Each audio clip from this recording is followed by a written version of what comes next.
Halo semuanya, kita kembali lagi di Western Art Review. Kali ini adalah rekaman untuk materi minggu ke-10, 20th Century Art Part 1. Sebelum kita masuk ke materinya, saya mengajak untuk kita merekap ulang dulu apa yang sudah kita lihat di minggu-minggu yang lalu.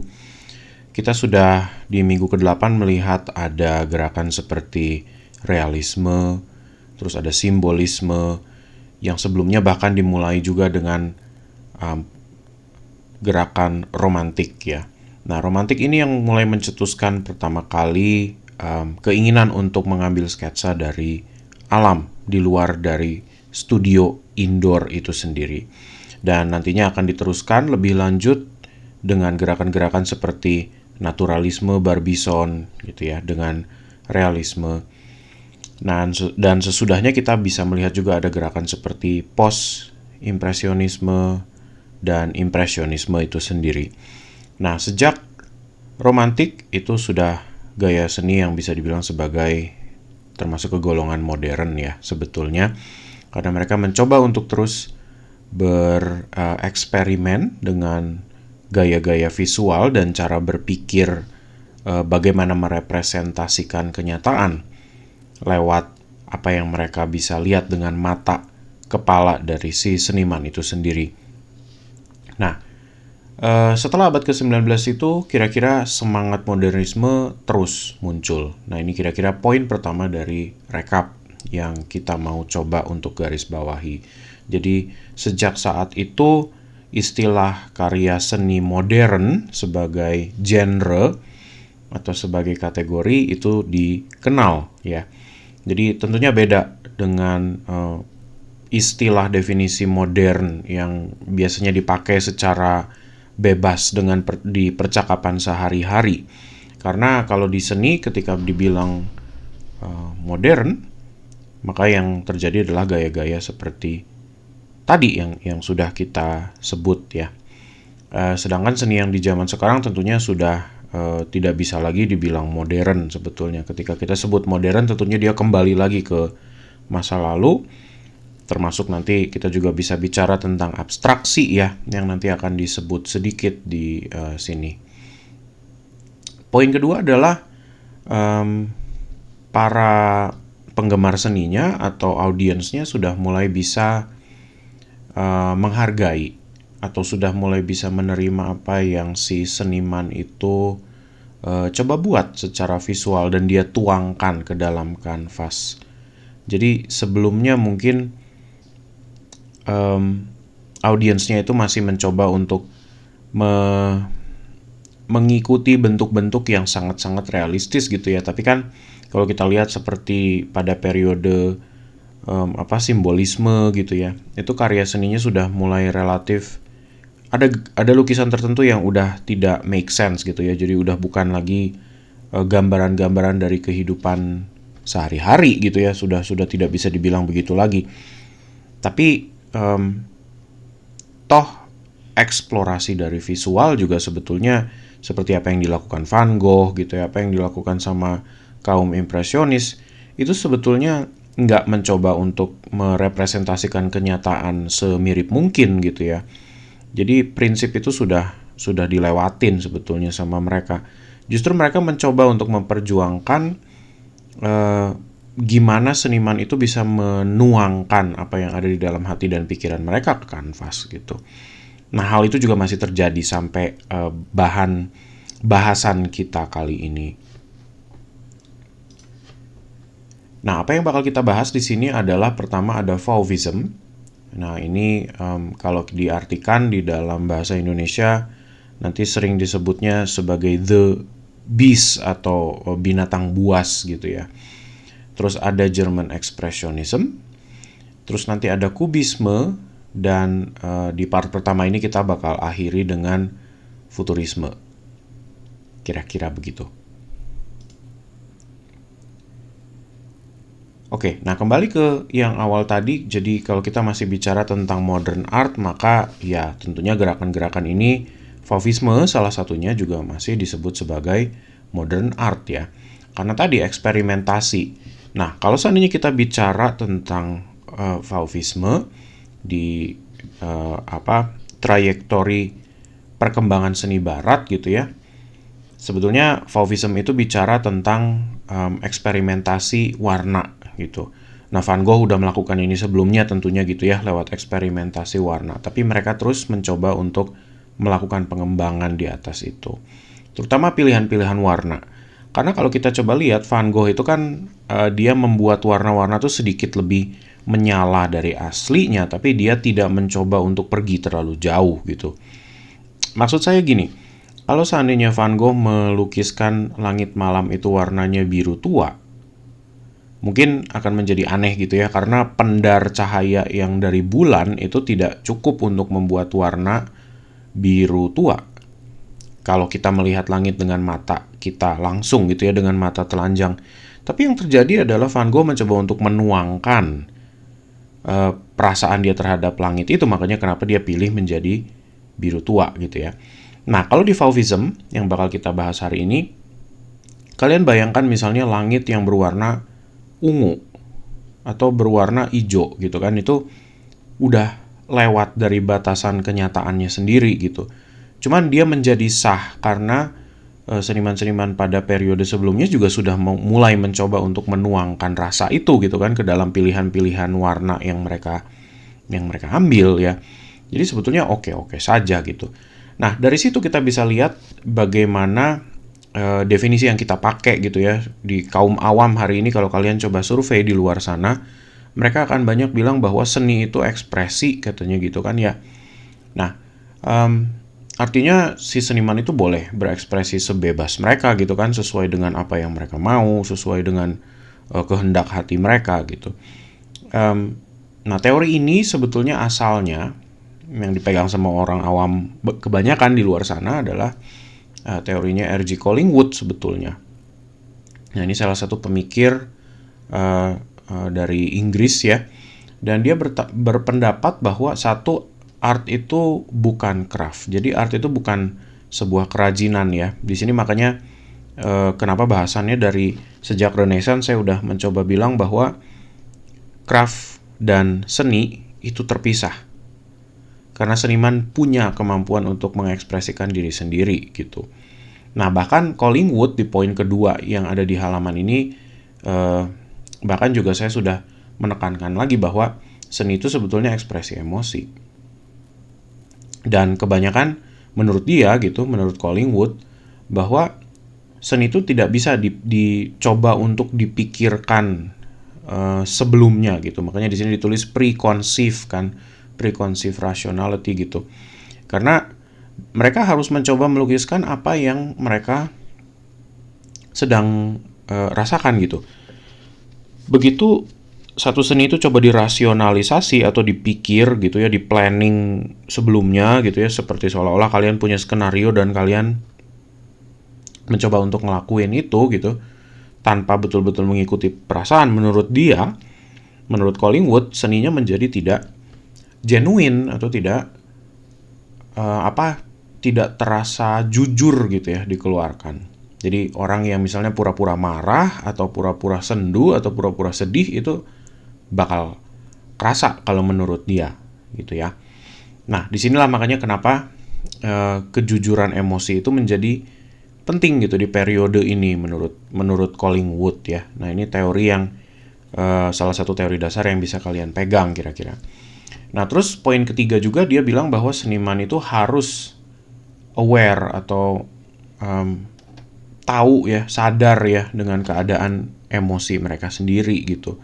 Kenapa mereka merasa excited misalnya gitu, kenapa mereka merasa perasaan-perasaan yang lain gitu.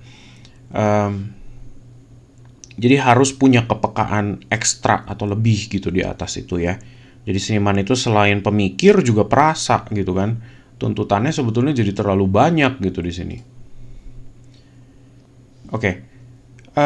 Sebelum saya masuk terlalu jauh gitu ya, saya juga mau mulai meng-highlight, walaupun abstraksi mungkin saya nggak bahas di bagian kali ini, tapi mulai ada gitu ya sedikit ya ciri-cirinya, tapi belum sampai pada periode abstraksi. Saya mau sebut juga bahwa ada sebuah penyederhanaan bentuk gitu.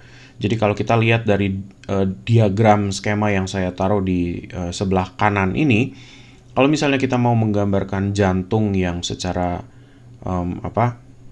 ditusuk gitu ya dengan panah, bentuk realistisnya maka akan menjadi begini gitu.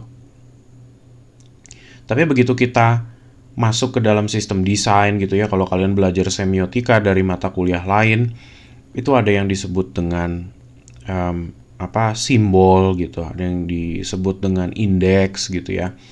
Jadi itu bentuk-bentuk dari signifier gitu kalau disebutnya ya. Jadi ada signifier dan ada signified. Jadi bentuk-bentuk itu ada yang bisa betul-betul terlihat langsung tanpa kita perlu pikir, tapi ada juga dia sebuah simbol gitu. Jadi misalnya bentuk jantung kan nggak bentuk seperti bentuk simbol love yang kita lihat gitu ya, tapi bagian yang tengah ini kita bisa tiba-tiba melihat, oh iya kalau seandainya bentuk hati seperti love itu maka dia menyimbolkan jantung misalnya gitu ya. Nah, padahal kan aslinya jantung tidak berbentuk seperti itu. Nah, tapi karena dia konvensi yang diterima dan disetujui sampai hari ini secara budaya gitu ya, budaya visual dan kode visual dan simbol, makanya kita paham gitu dengan bentuk itu. Tapi masalahnya tidak berhenti di situ gitu. Abstraksi itu bisa membawa dia sedikit naik lagi satu level sehingga dia nyampe ke bentuk yang jauh lebih sederhana lagi gitu. Nah, buat orang awam di luar sana, bentuk penyederhanaan yang paling sederhana gitu ya, paling obscure atau paling blur, itu menjadi abstrak gitu disebutnya ya. Makanya kalau orang nyebut lukisan abstrak, itu ya abstrak aja gitu, karena kebanyakan orang kan nggak ngerti cara bacanya gitu ya. Dan memang seringkali seniman dan karya-karya abstrak itu malah tidak mau dikaitkan dengan benda-benda dan hal-hal bentuk-bentuk yang ada di keseharian kita gitu. Waktu kalian ikut mata kuliah material visual dan colors aja misalnya gitu ya, itu kan kalau kalian bikin komposisi dibilang tidak boleh untuk mengikuti bentuk yang ada di sehari-hari, karena memang yang coba dilatih ke kalian adalah intuisi gitu. Kalau misalnya kalian mau gambarin gitar, maka kalian nggak diperbolehin untuk menggambarkan gitar dengan lekukan tubuhnya, siluet lekukan tubuhnya, dan senar. Justru yang diminta ke kalian adalah gimana rasanya main gitar, menyentuh tubuh bodi gitarnya, menyentuh senarnya gitu, dan harus dituangkan rasa itu ke dalam komposisi gitu. Jadi kan beda ya. Itu sebuah representasi dari main gitar gitu, bukan menunjukkan bentuk gitar itu sendiri. Jadi itu dua hal yang berbeda sebetulnya. Tapi itu, kunci dari abstraksi salah satunya adalah penyederhanaan yang sampai level yang cukup bawah gitu ya, tapi dia hanya bekerja di level intuisi. Dan bahkan seringkali multitafsir. Nah itu yang bikin lukisan abstrak kenapa seringkali suka nggak disukai gitu ya sama banyak orang gitu, karena sangat susah dan butuh modal pengetahuan dulu sampai kalian bisa merasakan sesuatu dari itu gitu. Karena ya ini kalau tidak paham prinsip dari abstraksi ini maka ya sulit gitu ya, karena kepekaannya ada di warna, ada di bentuk dan lain sebagainya gitu, dan tidak semua orang punya itu di dalam library visual dan rasa mereka gitu. Maka itu sangat sulit untuk dijelaskan dalam waktu 5 menit gitu ke orang awam. Gitu ya. Tapi di sini saya tinggalin video, kalau kalian klik nanti boleh ditonton ya. Jadi ini ada sebuah video yang bisa menjelaskan abstraksi itu apa. Oke, ada sebuah transformasi kalau kita mau coba untuk ikutin gitu ya. Dari awalnya kita sudah lihat ada impresionisme dengan mencoba mengcopy kenyataan tapi dengan cepat ya. Jadi sehingga goresan-goresannya kasar, terus dia hanya mengambil sebersit imaji atau gambar dari apa yang ada di depan si pelukis itu. Post-impress mencoba untuk bermain dengan warna. Gitu ya, justru warnanya diamplifikasi lagi oleh pikiran. Jadi dinding yang seharusnya mungkin warnanya nggak biru gitu ya, jadi biru.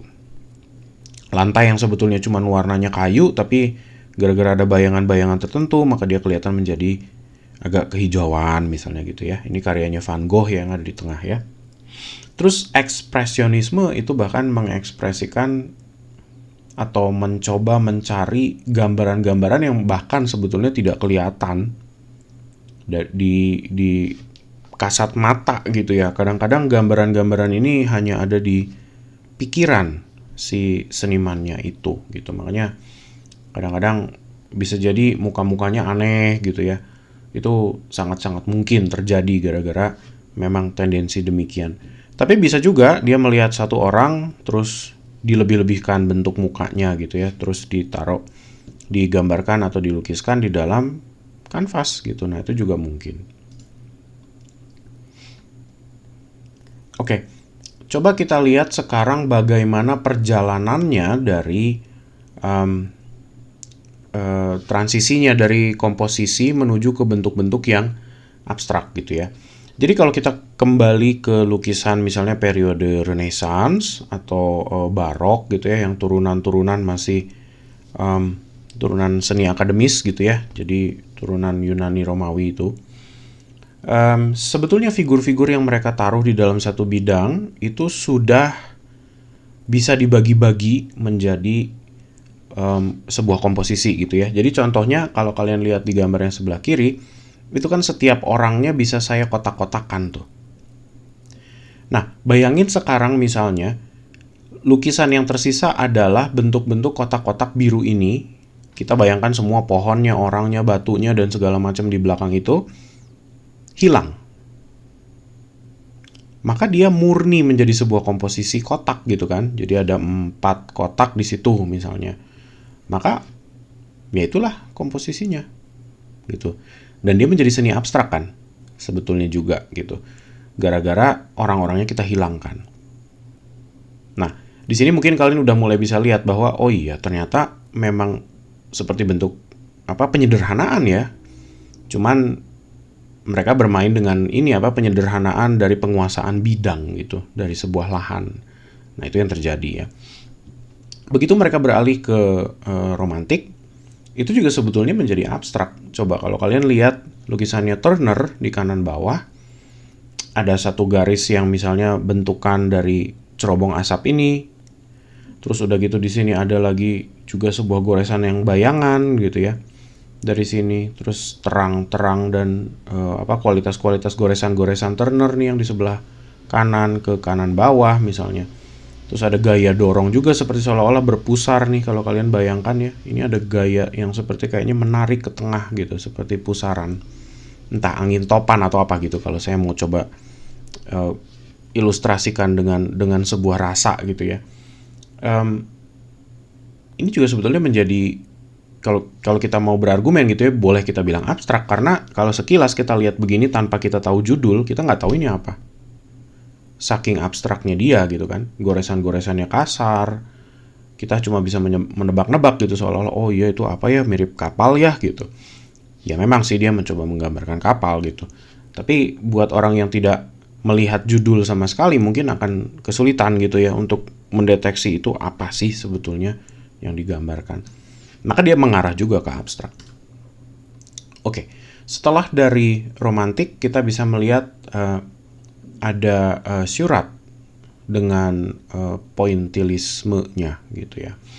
Ini juga mencoba untuk bereksperimen sebetulnya dengan mata manusia dan pikiran manusia karena setiap kalau kita zoom di lukisan ini sebetulnya isinya hanya titik-titik berbagai macam warna. Sama seperti kalau kalian nonton TV hari ini terus kalian nontonnya deket banget ke layar, itu nanti akan kelihatan piksel-piksel kecil gitu ya. Kira-kira seperti itu bayanginnya. Jadi dengan kombinasi warna yang sebegitu banyak, kalau kita lihat dari jauh maka terbentuk menjadi sebuah gambar gitu ya. Jadi sebuah pemandangan di pinggir sungai yang mana ada orang lagi rowing, terus ada kapal gitu, ada pohon, di seberang sana juga ada rumah gitu kira-kira. Seperti gitu ya. Jadi sebetulnya ini pikiran kita yang menyatukan gitu, menyatukan bentuk. karena kita menggrup sesuatu gitu di dalam pikiran kita. Tapi begitu kita lihat dari dekat, dia tidak make sense. Dia tidak terlihat jadi sebuah bentuk tertentu sebetulnya gitu ya. Karena dia titik-titik doang dan warnanya semuanya loncat-loncat. Jadi bikin bingung sebetulnya. Oke, setelah dari pointillisme ada ekspresionisme. Yang sebetulnya kalau kita lihat seperti di lukisan yang judulnya Blue Rider ini punya Kandinsky di kanan bawah, dia betul-betul menyederhanakan bentuk lagi. Oke, kalau kita lihat di situ ada bentuk kuda, ada bentuk orang yang lagi nunggangin gitu ya. Ada bentuk rumah. Tapi penggunaan warna yang dia pilah itu menyebabkan kita disorientasi sedikit gitu ya, untuk menentukan ini apa sih sebetulnya yang ada di situ. Tapi di situ titik utamanya justru di lukisan-lukisan seperti ini, karena penggunaan warna yang dia pakai gitu, dari warna kuning, langitnya seperti seolah-olah warna pink gitu ya, itu mencerminkan suasana hati dia pada saat itu gitu, ketika dia menangkap scenery yang dia coba lukiskan di sini gitu. Jadi ada sebabnya kenapa dia menaruh warna pink gitu. Mungkin pada saat itu ketika dia gambarkan, bisa saja dia merasa bahwa hari itu agak-agak merasa aneh gitu ya, janggal ya, makanya dia menggunakan warna pink gitu. Ya langit, setahu saya sih nyaris nggak pernah gitu ya sampai warnanya pink gitu. Ungu iya saya pernah lihat, kuning jelas gitu ya hampir setiap hari gitu. Tapi sampai pink betul gitu rasanya mengerikan gitu kan ya, saya nggak pernah lihat sih. Nah itu kira-kira dasar-dasarnya. Jadi ada abstraksi, ada percobaan untuk pemilihan warna-warna gitu ya, yang sebetulnya relatif eksperimental. Oke. Dari Fauvisme, kita mencoba melihat Fauvisme itu apa. Fauvisme itu sering disebut sebagai binatang buas gitu ya. Dan ini gerakan yang berasal dari Prancis sebetulnya. Kenapa disebut binatang buas? Karena pilihan-pilihan warnanya yang liar seperti tadi. Jadi bisa langitnya tiba-tiba jadi kuning, rumputnya nanti bisa jadi warna ungu gitu kan. Itu tidak pernah ada di kehidupan sehari-hari. Tapi karena memang yang diutamakan adalah ekspresi, maka dia menjadi bisa dianggap oke gitu ya, bisa diterima gitu ya. Nah orang-orang seniman dengan gaya Fauvis itu sebelumnya adalah pointillis gitu. Jadi dia lebih mencoba untuk bermain dengan kombinasi warna itu, tapi dengan goresan-goresan yang relatif lebih kasar gitu ya. Tapi itu toh sudah terlihat dari sejak impresionisme ya dan post impresionisme, goresan kasar itu. Terus Fauvisme itu tidak punya agenda politik, jadi mereka nggak mencoba untuk mencoba mendorong satu kepentingan gitu ya. Jadi dia relatif ya bereksperimentasi aja gitu, seperti lukisan abstrak pada umumnya. Oke, dua seniman utama dari Fauvis adalah André Derain dan Henri Matisse. Ini dua orang yang sebetulnya teman baik ya. Dan kalau kita lihat di dua karya yang ada di sini di layar, ini adalah kedua orang ini saling mencoba untuk menggambarkan portrait painting dari temannya sendiri gitu ya. Jadi kalau kalian lihat sebelah kiri ini Portrait of Matisse oleh André Derain gitu, yang di kanannya itu justru Portrait of Derain oleh Matisse gitu. Jadi mungkin mereka saling duduk berhadap-hadapan terus mereka mencoba untuk melukis satu sama lain gitu ya kira-kira. Nah di sini saya mulai meng-highlight juga karena saya nggak sempat sebut di impress dan post impress yang lalu. Jadi ada istilah teknis kalau di seni rupa dan seni lukis itu disebutnya painterly quality. Painter itu kan pelukis ya sebetulnya. Jadi painterly itu sebetulnya jadi kualitas yang berhubungan dengan lukis. Nah artinya apa painterly itu? kualitas goresan-goresan kuas. Nah, contohnya kalian bisa lihat di brush strokes dan tekstur yang ada di sini. Jadi sebetulnya di karya seni yang sudah mulai mengarah ke abstraksi dan eksperimentasi warna, terutama menggunakan kuas, kualitas-kualitas goresan itu dipertimbangkan ketika kita ngelihat karya gitu ya. Karena itu memberikan efek gerak sebetulnya. Goresan dari si seniman itu yang tertinggal di atas kanvas ya.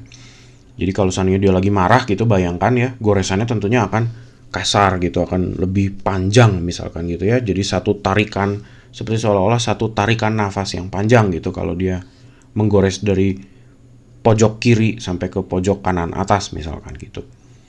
Nah, seperti itu. Jadi itu kan goresan juga bisa dilihat sebagai sebuah gaya dorong ya sebetulnya ya, seperti sebuah jejak gitu. Nah, itu. Nah, di sini juga kita bisa lihat dari dua hal yang digambarkan ya. Jadi Charing Cross Bridge misalnya dari lukisan itu oleh Andre Derain, kita bisa lihat warna langitnya juga jadi kuning banget gitu ya. Siluet-siluet pohonnya jadi merah gitu. Gunung-gunung atau bangunan yang ada di belakang sana tiba-tiba jadi biru. Jalannya jadi hijau.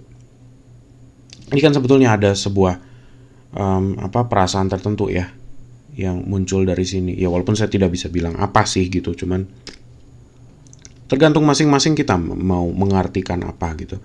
Jadi seni seperti ini tuh tidak bisa dikunci cara bacanya ya, tergantung memori kalian akan tempat itu, atau begitu kalian melihat karya ini dia bisa kerasa apa sih gitu.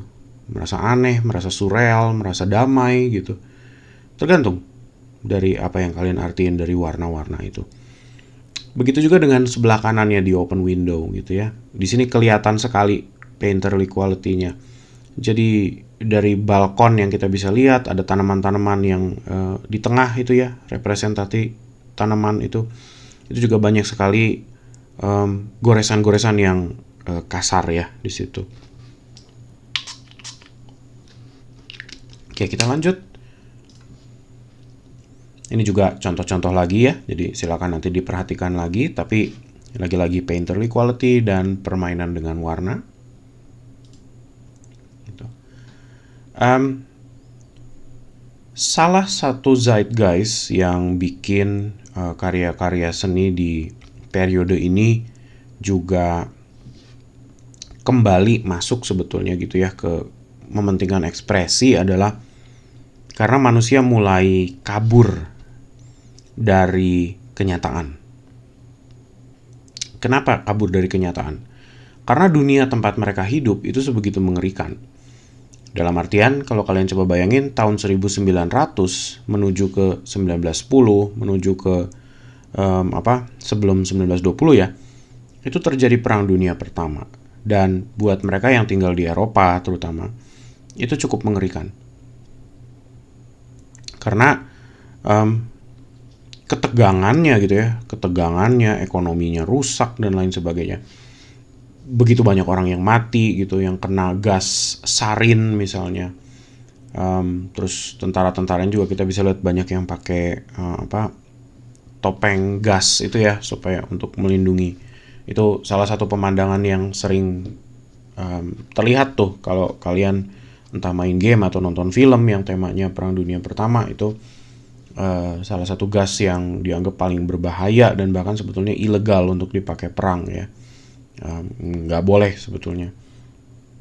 Jadi ada percobaan atau usaha setiap seniman atau manusia itu jadi kabur ke dunia imajinasinya gitu. Karena ya kalau kalian bayangin orang yang lagi depresi cukup parah gitu ya, atau orang yang diambang batas menjadi gila dan lain sebagainya, itu termasuk dia mencoba untuk bikin kenyataan sendiri gitu lewat pikiran dan kepalanya. Jadi ya itulah yang saya maksud gitu, kenapa dia kabur ke dalam ya. Justru kabur ke dalam gitu karena tidak punya pilihan untuk mau kabur kemana di dunia gitu. Ya nggak bisa kemana-mana karena lagi pada perang semua gitu. Dunianya cukup suram. Nah, semangat yang sama itu yang sebetulnya terlihat di ekspresionisme Jerman. Ya. Jadi kalau kita coba lihat, Ekspresionisme Jerman itu satu istilah genre yang cukup luas ya. Jadi saya tidak bisa bilang cuman ada satu macam, senimannya cukup banyak. Tapi beberapa hal yang kita bisa langsung kenali ketika kita lihat ekspresionisme Jerman adalah satu, misalnya bentuk-bentuknya yang dikontorsi. Kontorsi itu artinya jadi dia meliuk gitu ya, atau dia tangannya atau kakinya tiba-tiba jadi terlihat jadi panjang gitu. Bentuk-bentuknya jadi abnormal gitu ya, secara proporsi dia tidak seperti manusia pada umumnya. Jadi tentunya di sini sudah tidak ada lagi urusan dengan mimesis lagi gitu. Kalau kalian ngomongin Plato di gaya ini gitu ya, sulit gitu ya jadinya ya. Kecuali kamu mau coba ngomongin tentang kualitas idealnya gitu ya, idealismenya bahwa dunia itu terjadi dalam pikiran. Ya oke, masih bisa disambung ke situ. Tapi itu pun bukan Plato sih yang ngomong. Kalau udah seperti itu dia idealismenya udah idealisme yang lebih lanjut ya, sudah mengarah ke filosofinya Hegel dan lain-lain. Dari Jerman ekspresionisme ini ada dua gaya, bukan dua gaya, maksudnya dua percabangan dari grup pelukis gitu ya. Jadi ada Der Blaureiter, terus ada Die Brücke. Satu yang warna biru ini The Blue Rider ya, satunya lagi The Bridge. Nah, ada perbedaan dari dua orang ini. Jadi kalau The Blue Rider itu kira-kira membernya dari grup pelukis ini adalah orang-orang Rusia gitu, yang bergaya ekspresionis. Termasuk salah satunya adalah Vasily Kandinsky. Nah, ini nama yang kalian harus kenal betul karena ini dasar dari salah satu orang yang bikin kurikulum ilmu desain ya sebetulnya, karena dia ikut nanti di gerakan genre Bauhaus itu. Nanti kalian akan lihat. Terus di sebelahnya ada Ludwig Kirchner, sama ada Haeckel dan lain-lain gitu. Nah, itu member dari The Bridge atau Die Brücke itu tadi. Keduanya punya perbedaan. Jadi kalau Blue Rider itu mencoba untuk menjadi imaterial gitu ya, atau imaterial kalau saya pakai bahasa Indonesianya. Sedangkan The Bridge itu material, masih material. Apa maksudnya dari dua ini? Gini, The Blue Rider itu mencoba untuk lebih mengabstrakkan diri, karena dia bilang mereka mencoba untuk remove atau menghilangkan sifat dari material itu sendiri gitu ya. Material itu kalau saya ngomongin gini, coba cek seperti gerakan seni yang lalu ada di realisme misalnya gitu, atau Barbizon gitu ya. Itu material banget gitu sebagai lukisan, karena hanya bisa melukis apa yang ada di depan mata kalian langsung terlihat gitu. Di sini kan beda, kita udah ngomongin eksperimentasi lebih dari itu gitu. Makanya ya udah nggak bisa gitu disebut-sebut ke situ lagi, karena mereka sudah berpikir dengan dimensi yang berbeda nih. Karena dia berpikir untuk enggak, kita harus mencoba untuk berekspresi lebih dari itu gitu. Nah, mereka berargumen, grup The Blue Rider ini, bahwa sesuatu yang spiritual di dalam seni itu harus dibebaskan dari bentuk materialnya. Ini spiritual apa maksudnya? Ini bukan spiritual agama ya di sini. Jadi nggak ngomongin itu. Apa yang mereka maksud spiritual di sini adalah rasa gerak, emosi gitu. Terus gaya-gaya sentrifugal, rasa akan temperatur, rasa akan suhu, termasuk intuisi manusia gitu. Kalau kita melihat warna kuning itu diartikan apa? Kalau kita melihat warna biru diartikan apa gitu. Nah, itu spiritual gitu ya kalau buat mereka. Tapi sebatas itu. Jadi bukan ngomongin Tuhan, bukan ngomongin apa genderuwo dan nenek lampir dan lain sebagainya. Nggak ada urusan ke situ. Terus The Bridge, kalau mereka malah bilang justru malah harus ada koneksi ke kenyataan. Jadi nggak bisa dihilangin sepenuhnya gitu ya kalau menurut mereka. Nah, ini kan makanya dua grup yang sebetulnya cara berpikirnya ada di dua kutub yang berbeda gitu ya. Tapi dua-duanya mencoba untuk bereksperimen dengan warna yang beda. Satu mungkin bentuknya lebih abstrak, yang satunya lagi enggak gitu. Cuman kode-kode warna yang mereka pakai berbeda. Maksudnya apa kode warna? Maksudnya gini, kalau nggak mungkin dua-duanya melukis langit dengan warna kuning gitu misalnya. Jadi yang The Bridge tuh mungkin lebih mikir seperti apa gitu ya. Kalau The Blue Rider lebih kayak apa gitu.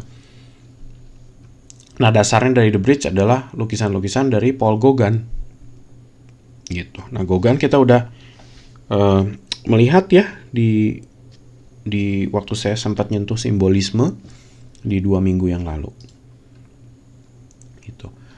Nah, ini salah satu contoh dari The Blue Rider. Saya mau coba untuk tunjukin ini ke kalian gitu ya, dan di kelas mungkin kita akan bahas lebih lanjut. Tapi dari lukisan ini kalian bisa langsung mengalami sendiri apa yang kalian lihat itu sebetulnya dibutuhkan kecermatan mata. Terus gimana pikiran kalian menggrouping gitu ya. Karena ini banyak hal yang kayaknya jadi overlapping dan tumpang tindih nih di sini. Kalau kalian perhatiin gitu ya. Dan ya oke, kita bisa ngomong konteks gitu ya. Jadi stables itu tempat naruh kuda gitu kan ya. Nah, berapa banyak kuda yang ada di sini? Dia dibatasi dengan berapa tembok gitu. Itu permasalahan permainan pikiran kalian gitu jadi pada ujungnya. Dan ya lukisan seperti ini udah nggak bisa lagi dibahas dengan ngomongin oh lukisan ini rasanya senang, rasanya sedih, udah nggak di situ. Spektrum rasa tuh luas banget gitu ya. Ya saya nggak bisa bilang apa gitu karena tafsir tiap orang itu kan beda-beda gitu ya kalau udah sampai ekspres. Nah, salah satu orang yang terlibat di Blue Rider dan salah satu figur utama adalah Vasily Kandinsky. Nah, Kandinsky itu sempat bilang seperti itu. The more obvious the separation from nature, the more likely is the inner meaning to be pure and unhampered. Nah, ini deket ya sama apa yang tadi Collingwood bilang gitu. Di sini aja dia sebut gitu, semakin jelas separasinya antara kenyataan dengan diri dalam seniman itu, maka dia akan semakin murni dan tidak terhambat gitu. Unhampered itu tidak dihambat-hambat gitu ya. Jadi itu yang dia coba cari gitu Kandinsky. Memang di Blue Rider dia masih kelihatan ada bentuk-bentuk fisik ya. Nanti kalau kalian lihat karyanya Vasily Kandinsky yang udah di periode Bauhaus itu akan jauh lebih abstrak. Nah, Kandinsky juga salah satu orang yang diajak sama salah satu ahli psikologi ya. Dr. Eric Wortek gitu. Nah, ini mungkin kalau kalian pernah ikut tes psikotes atau apa gitu itu kan ada tuh tes-tes kayak begini. Nah, itu untuk mengukur orang sebetulnya kreativitas orang ya sebetulnya. Nah, ya itu juga yang dipikirkan sama Kandinsky sih gitu ketika mereka duduk bareng dan ngobrol tentang gimana cara ngecek kreativitas orang gitu ya lewat pengembangan ini. Nah, ini sekilas tentang karyanya Kandinsky dan sinestesia. Jadi kalau kalian nggak tahu sinestesia itu gimana rasa menyeberang dari penginderaan kita. Contohnya gini. Kalau kalian lihat warna ungu, kenapa kadang-kadang bisa tiba-tiba kerasa sebuah imajinasi rasa di lidah asem? Atau kebayangnya rasa anggur misalkan gitu. Terus kalau kalian melihat atau mendengar gitu ya, bisa juga mendengar suara trompet misalnya. Yang kebayang di pikiran kalian adalah warna kuning. Nah, itu kan sudah penyeberangan ya. Dari bunyi menjadi imajinasi, dari visual jadi rasa di lidah. Nah, itu sinestesia kurang lebih. Itu yang dimaksud. Jadi memang seperti rasa warna gitu ya atau bunyi warna gitu. Tapi bukan cuma soal itu ya. Jadi bisa banyak sih sebetulnya. Contoh lain dari sinestesia adalah misalnya kalau kalian dengerin lagu-lagu yang genrenya lebih ke ambient gitu ya, misalnya down tempo dan ambient yang banyak strings elektronika, itu kan kadang-kadang kita ada ngerasa merinding atau apa gitu di kulit kita, atau terasa seperti kayak seolah-olah kerasa dingin gitu. Itu juga sinestesia. gitu. Dan itu nggak semua orang punya kemampuan begini sebetulnya. Jadi kalian yang mungkin udah masuk di sekolah desain gitu ya, kemungkinan besar biasanya punya gitu kepekaan itu. Tapi nggak semua orang gitu ya. Kalau kalian coba ngomong seperti ini ke orang awam, mungkin mereka akan ngebantah dan nggak pernah rasa tuh gitu. Bisa aja sih ya. Nah, ini karya Kandinsky yang sudah di Bauhaus ya, jadi jangan dicampurin ke Blue Rider. Saya cuma nyoba untuk nunjukin ke kalian gimana rasa gerak dan lewat warna dan lain sebagainya tuh, prinsip-prinsip abstraksi itu sebetulnya ada di sini. Tapi videonya silakan ditonton sendiri atau nanti akan saya bahas di kelas. Hal lain yang kalian bisa lihat juga dari warna, contohnya di sini ya dari Kandinsky ya, bahwa tiap warna dan bentuk itu punya auranya sendiri. Jadi misalkan dari komposisi yang ada di sini, dari warna biru gitu ya, itu mungkin mewakili warna tertentu atau temperatur tertentu gitu. Dan kenapa rasanya dia bisa punya daya tarik sendiri gitu, pusatnya kemana gitu, seolah-olah itu ada titik-titiknya sendiri gitu, yang semuanya harus dibayangkan menggunakan imajinasi gitu ya. Jadi kalau kalian nemuin karya yang sifatnya abstrak atau komposisional, ya cara membayangkannya hanya begitu gitu, cara menikmatinya ya. Bahkan saya suka dapat pertanyaan dari orang, gimana sih cara menikmati lukisan abstrak itu gitu kan. Ya kamu mesti membayangkan tadi gitu, kalau warna merah tuh apa sih rasanya, panas kah, anget kah gitu, rasanya manis kah, asin kah gitu, atau gurih kah, atau rasa stroberi kah gitu ya, kayak gitu. Jadi dengan memperlakukan sebuah komposisi atau lukisan itu sebagai sebuah stimuli rasa ke diri kita gitu. Di situ sih sebetulnya cara menikmatinya. Oke, kalau kita coba lanjut ke The Bridge ya. Jadi grup yang satunya selain The Blue Rider ada Kirchner, Ernst Ludwig Kirchner. Dia juga masih orang-orang yang menggunakan gaya ekspresionisme. Cuman tentunya kayak tadi ya, mereka mencoba untuk terlihat lebih menggunakan bentuk-bentuk yang ada, yang kita udah pernah lihat di dunia nyata gitu. Jadi kalau kita lihat lukisannya Kirchner dan dibandingkan ke Paul Gauguin misalnya, yang mereka coba untuk jadikan panutan ya, di sini masih kelihatan kan ya. Jadi mereka mempermainkan manusia tapi warnanya hijau gitu, kulitnya kan nggak ada ya, maksudnya orang kayak begitu. Tapi ya kebebasan itu dipakai sama mereka. Sama seperti Paul Gauguin mencoba untuk menggambarkan warna-warna yang sedikit lebih ekstrim gitu ya penggunaannya. Nah ini juga masih karyanya Kirchner. Lukisan yang sebelah kiri terutama yang judulnya Berlin Street, itu kita bisa lihat ada distorsi bentuk di situ ya. Jadi seperti efek cembung dari lensa. Orang-orangnya seperti seolah-olah ditarik gitu, kakinya bengkok ya. Dan proporsi badannya juga mungkin sedikit lebih gepeng gitu ya kalau kita lihat ya. Nah seperti itu. Jadi itu juga salah satu cara orang-orang ekspresionisme untuk berekspresi gitu. Bisa aja misalnya Kirchner merasa di lukisan Street of Berlin itu orang-orang itu katakan misalnya dia antisosial gitu ya, dia tidak terlalu senang dengan kerumunan orang. Terus dia merasa menggambarkan orang itu seperti rasanya seperti terjepit gitu ya. Ya itu ekspresi dia gitu, sah-sah aja. Saya cuma nyontohin ya, saya nggak tahu benar-benar apa yang dia coba tuangkan di situ. Tapi ya itu salah satu kemungkinan ya. Oke, di periode itu juga ada film yang judulnya Nosferatu. Nosferatu itu sebetulnya figur Dracula ya, bisa dibilang gitu. Ya ini juga menggunakan semangat dari gerakan German ekspresionisme gitu ya, karena dari bentuk-bentuk tubuhnya juga kita lihat ada pemanjangan-pemanjangan gitu ya untuk menunjukkan rasa seram dan lain sebagainya. Itu ada trailernya, boleh kalian cek ya kalau kalian mau. Kita lanjut ke Francis Bacon misalnya. Ini salah satu seniman yang sudah lebih modern. Francis Bacon juga termasuk salah satu seniman yang berpegang ke ekspresionisme.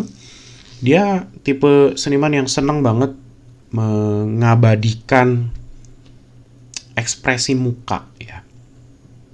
Jadi buat dia bentuk ekspresi muka yang paling jujur adalah justru ekspresi muka yang kadang-kadang terlihat kan menyeramkan, rasa sakit gitu ya. Termasuk salah satunya ini. Jadi ada salah satu screenshot dari film Battleship Potemkin namanya. Dan dia bikin lukisan berdasarkan figur orang itu yang kalau saya nggak salah sedang terjadi kayak serangan gitu di kotaknya, terus dari kacamatanya tuh pecah dan menusuk masuk gitu ke dalam mata ya dari si orang itu. Jadi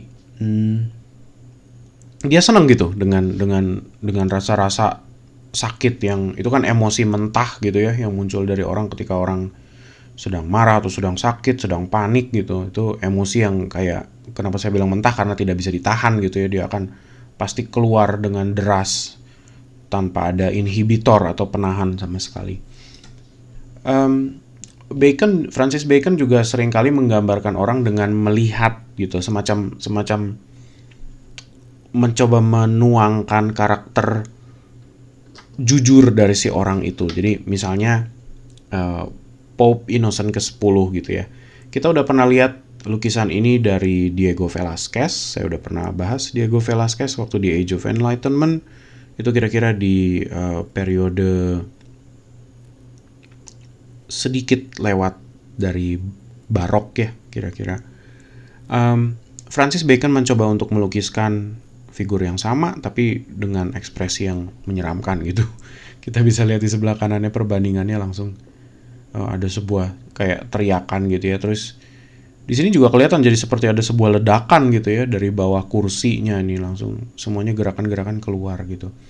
Nah itu kalau kalian menggunakan imajinasi itu maka akan kelihatan gitu ya, seperti seolah-olah ada sebuah ledakan di mana dia lewat teriakan itu gitu ya yang menggemparkan. Ya selain dari itu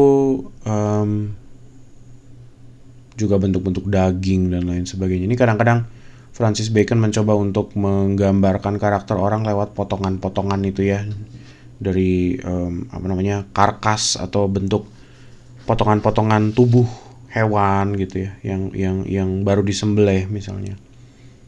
Ya dia tentunya terinspirasi dari visual sehari-hari ya. Dan dia seringkali menjadikan itu sebuah analogi gitu.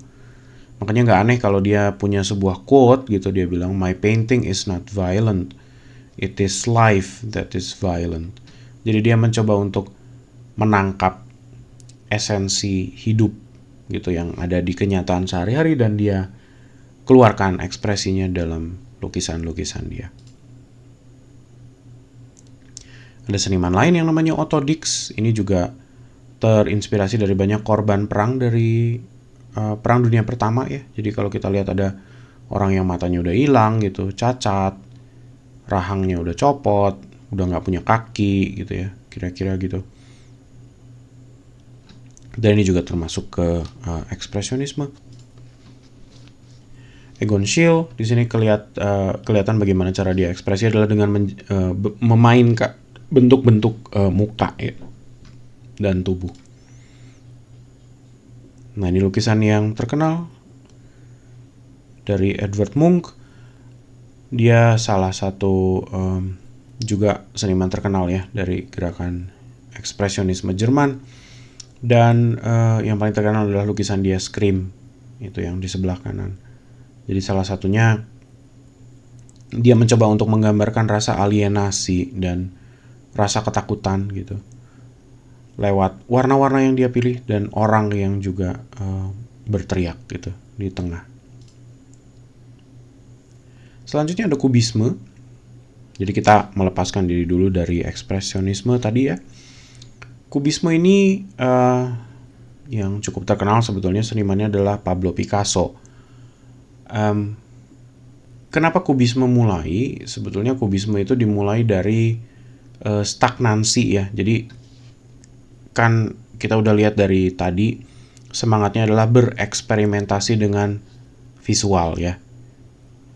Nah, salah satu yang mereka temukan adalah kalau mereka mencoba untuk menjadi modern gitu ya, mereka kembali terus maju ke depan gitu, mencoba memikirkan sesuatu yang futuristis misalnya, lewat abstraksi, lewat apa segala macam. Tapi tiba-tiba ada yang sadar. Salah satunya banyak seniman ya, bukan cuman Picasso sih sebetulnya. Tapi Picasso dicatat seringkali sebagai salah satu orang yang memulai gitu tren pada periode-periode itu. Yaitu mereka kembali ngelihat patung-patung Afrika. Patung-patung atau topeng ya, topeng-topeng Afrika yang ada. Nah itu kan kalau kalian coba lihat dari bentuk-bentuk mukanya, dia sebetulnya cukup kaku tuh. Jadi mereka kembali mencoba untuk menunjukkan goresan-goresan atau bentuk-bentuk dasar dari bentuk wajah manusia gitu ya, yang digambarkan oleh salah satu grup etnik gitu atau tribal yang ada di Afrika. Dan mereka malah merasa, oh ternyata kita nggak bisa juga melihat bahwa mereka tuh gimana terbelakang gitu ya misalnya ya. Karena mereka merasa bentuk-bentuk sederhana itu juga salah satu bentuk ekspresi dari bawah sadar gitu kan ya. Jadi kenapa sih nggak boleh gitu, kadang-kadang jadi ada permasalahannya itu gitu ya, yang mereka pertanyakan gitu. Sebetulnya maju kok orang-orang Afrika, masa iya gitu ya. Tapi selain itu juga kubisme juga berbicara tentang palimpsest. Jadi artinya ada sebuah, kalian mungkin di Indonesia mungkin nggak ada ya kebiasaan ini, tapi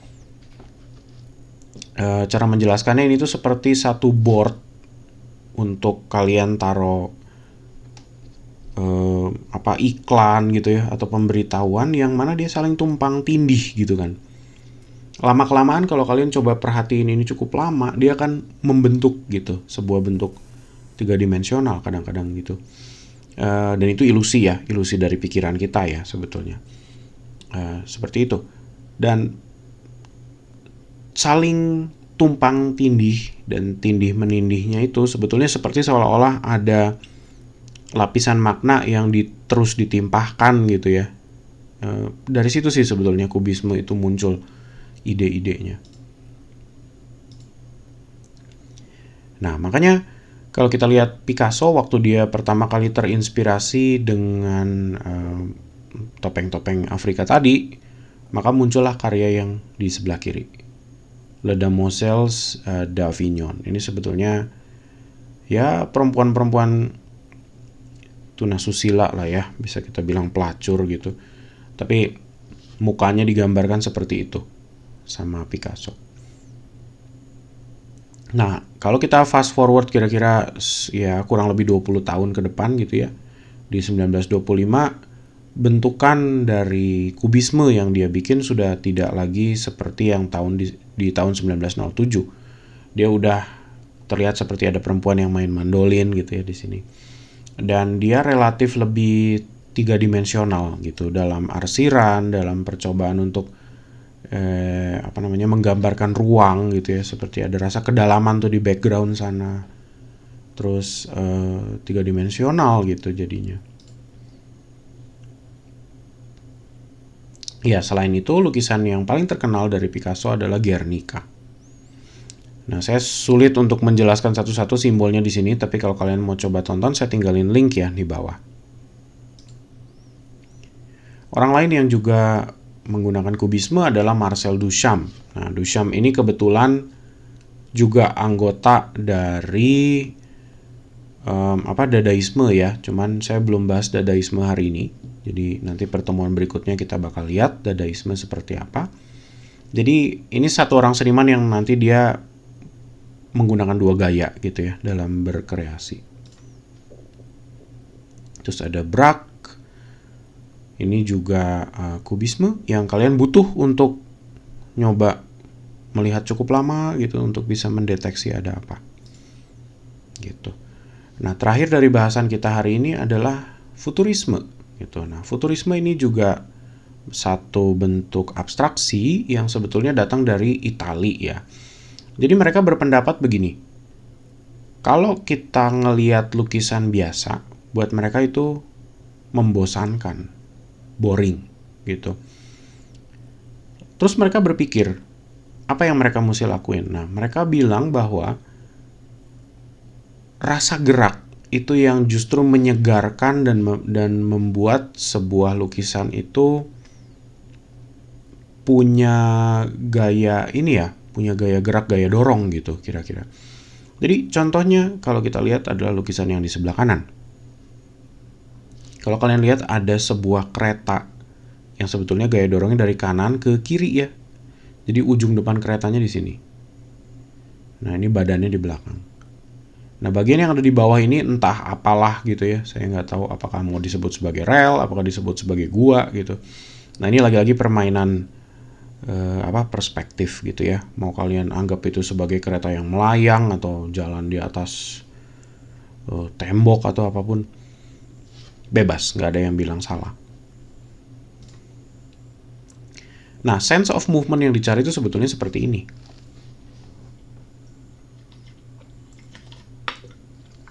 Jadi kalau kalian belajar fotografi, nanti ada salah satu trik yang disebut sebagai trik panning di fotografi.